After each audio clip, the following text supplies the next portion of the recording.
Kovai Sivaji colony Chowdambika நகரில் இந்திய திருநாட்டின் 80வது சுதந்திர தின விழா நிகழ்ச்சி கொண்டாட்டம்.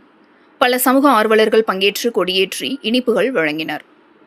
கோவை மாவட்டம் சிவாஜி காலனி சவுடாம்பிகா நகரில் அமைந்துள்ள செயின்ட் பீட்டர்ஸ் மழலையர் மற்றும் தொடக்கப்பள்ளி பெதஸ்தா மருத்துவமனை இணைந்து இந்திய திருநாட்டின் 80வது சுதந்திர தின விழா கொண்டாட்டம் மருத்துவமனை வளாகத்தில் நடைபெற்றது.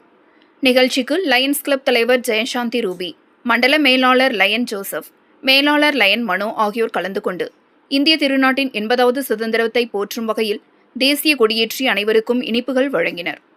நிகழ்ச்சியில் சிறப்பு விருந்தினராக அனைத்து சமூக மக்களுக்கும் உதவும் பேரவை அமைப்பின் தலைவரும் சமூக ஆர்வலருமான வழக்கறிஞர் புஷ்பானந்தம் கலந்து கொண்டு இந்திய திருநாட்டின் சுதந்திர தினத்தில் சுதந்திரத்தை போற்றுவோம் எனும் தலைப்பில் சிறப்புரை ஆற்றினார்.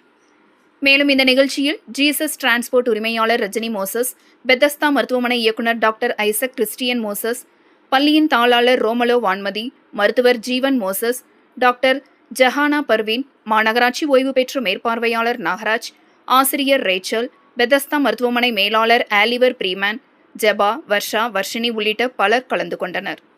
தொடர்ந்து பள்ளி குழந்தைகளின் நடன நிகழ்ச்சிகள் நடைபெற்றது. இதனைத் தொடர்ந்து பசுமையை காப்போம் என்ற விழிப்புணர்வை ஏற்படுத்தும் வகையில் அனைத்து சமூக மக்களுக்கும் உதவும் பேரவையின் சார்பாக சுமார் 60க்கும் மேற்பட்ட பொதுமக்களுக்கு மரக்கன்றுகள் வழங்கப்பட்டது என்பது குறிப்பிடத்தக்கது.